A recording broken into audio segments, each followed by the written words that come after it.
नमस्कार दोस्तों, हमारी आज की कहानी है हथौड़ा और चाबी। बहुत पुराने समय की बात है। एक ताले की दुकान थी।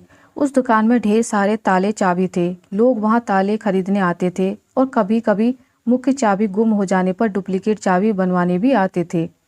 उसी दुकान के कोने में एक मजबूत हथौड़ा भी पड़ा हुआ था जो ताला तोड़ने के काम आता था, लेकिन उसका इस्तेमाल कभी कभार ही होता था। कोने में पड़े पड़े हथौड़ा अक्सर सोचा करता था कि मैं इतना मजबूत हूँ, इतना बलशाली हूँ, इसके बाद भी इतने प्रहार झेलता हूँ, तभी ताले को खोल पाता हूँ। लेकिन चाबी इतनी छोटी होने के बावजूद किसी भी ताले को बड़ी ही आसानी से खोल लेती है।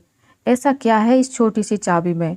एक दिन जब दुकान बंद हुई तो उससे रहा ना गया और उसने चाबी से पूछ ही लिया, चाबी बहन, मैं बहुत दिनों से एक बात सोच रहा था, लेकिन बहुत सोचने के बाद भी मुझे सवाल का जवाब नहीं मिला। क्या तुम मेरे एक सवाल का जवाब देकर मुझे उत्तर तक पहुंचने में मदद कर सकती हो? फिर चाबी ने कहा, पूछो भाई, बन पड़ा तो तुम्हारे सवाल का जवाब मैं अवश्य दूंगी।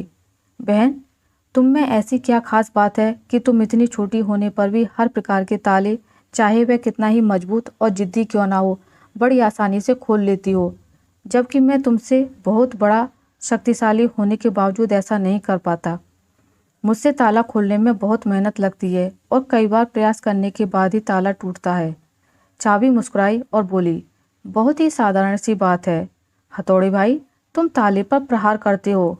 इस प्रकार तुम उस पर बल का प्रयोग करते हो और खोलने के प्रयास में उसे चोट पहुंचाते हो।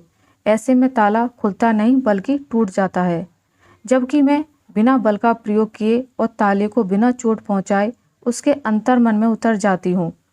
इसलिए मेरे निवेदन पर ताला तुरंत खुल जाता है। अगर आपको किसी का दिल जीतना है तो उसे जोर जबरदस्ती से नहीं जीता जा सकता, बल्कि उसके दिल में उतरकर जीता जाता है। आशा करती हूँ आपको मेरी आज की कहानी अच्छी लगी होगी।